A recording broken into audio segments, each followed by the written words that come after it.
વરસાદ પડતા જ અમદાવાદ શહેર ખાડાનગરી બની જાય છે। દર ચોમાસામાં વરસાદ વરસ્યા બાદ હાઈવે, રોડ, રસ્તા સહિત મુખ્ય માર્ગો બિસ્માર થઈ જાય છે। સરખેજ ગાંધીનગર હાઈવેની પણ કંઈક આવી જ સ્થિતિ છે। એસજી હાઈવેને મોડેલ રોડ બનાવાશે તેવો રાજ્ય સરકારે ગુજરાત હાઈકોર્ટ સમક્ષ સોગંદનામામાં સ્વીકાર કર્યો હતો, પણ હજી સુધી તેની કોઈ અસર નથી દેખાઈ।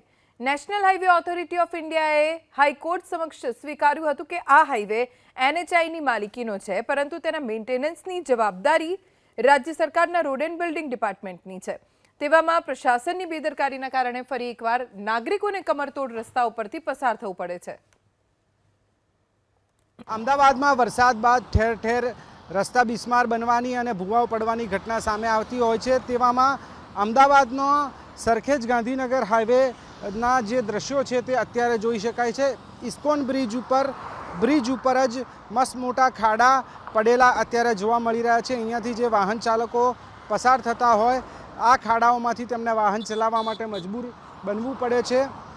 सरखेज गांधीनगर हाईवे ने एक मॉडल रोड तरीके बनाववामां आवशे ते प्रकारनी राज्य सरकार हाईकोर्ट समक्ष जाहेरात करी चूकी छे। बीजी बाजू नेशनल हाईवे ऑथोरिटी ऑफ इंडियाए पण हाईकोर्ट समक्ष ए स्पष्ट कर्युं हतुं कि सरखेज गांधीनगर हाईवे छे ए भले नेशनल हाईवे ऑथोरिटी ऑफ इंडियानी मालिकीनुं छे, परंतु तेना राख रखाव अने तेना मेन्टेनन्सनी जवाबदारी राज्य सरकारना रोड एंड बिल्डिंग विभागनी छे। आवामां ब्रिजो उपरनुं जे काम छे, खास करीने सरखेज गांधीनगर हाईवे पर आ प्रकारना खाड़ाओ अत्यारे रस्ता पर जोवा मळी रह्या छे।